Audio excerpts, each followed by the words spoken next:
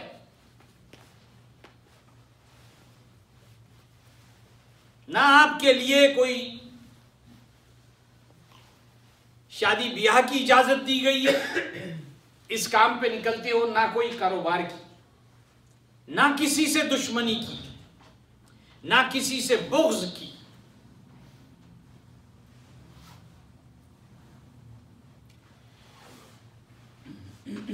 इन्ना रब्बका बिमन ज़ल्ला मिन सबीलिही, अल्लाह रब्बुल इज़्ज़त बेशक उस शख्स को जानता है जो आपने रास्ते से भटक चुका है।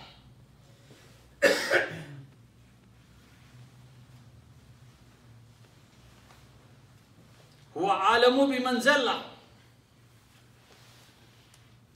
मिन सबीलिही व हुवा आलमु बिल मुहतदीन।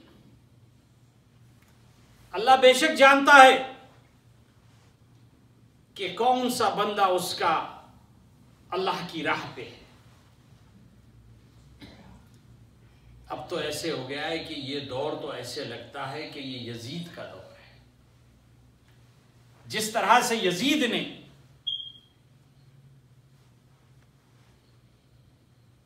राजी करने के लिए कत्ल और गारतगिरी की थी। देखिए, खिलाफत राशिदा का जो हदीस मैंने बयान फरमाई है वो इमाम हसन रजी अल्लाह ताला अन्हु के 6 माह कुछ दिन की। उसके बाद जितनी खिलाफत के दावेदार है, अपने आप को अमीर कहलवाने के दावेदार है, वो अल्लाह के नबी सल्लल्लाहु अलैहि वसल्लम के बताए हुए हदीस से हटकर है।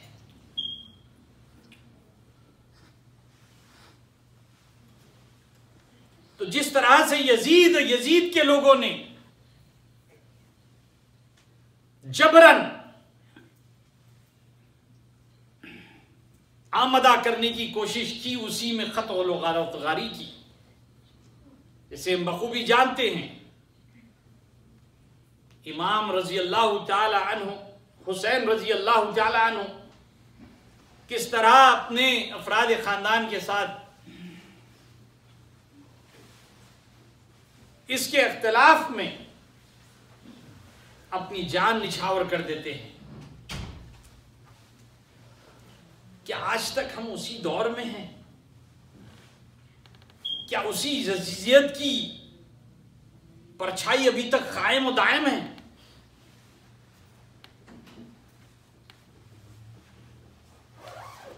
देखिए, कुरान हम पे नाजिल हुई है।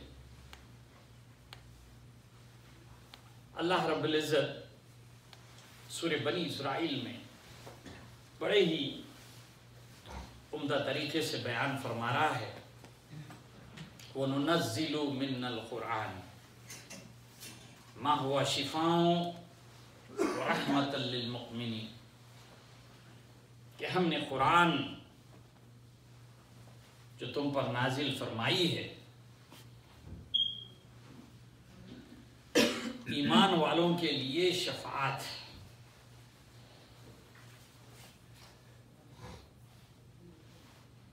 और यहीं पे जिक्र फरमा रहा है वला यज़ीदुज़ ज़ालिमीना इल्ला खसारा।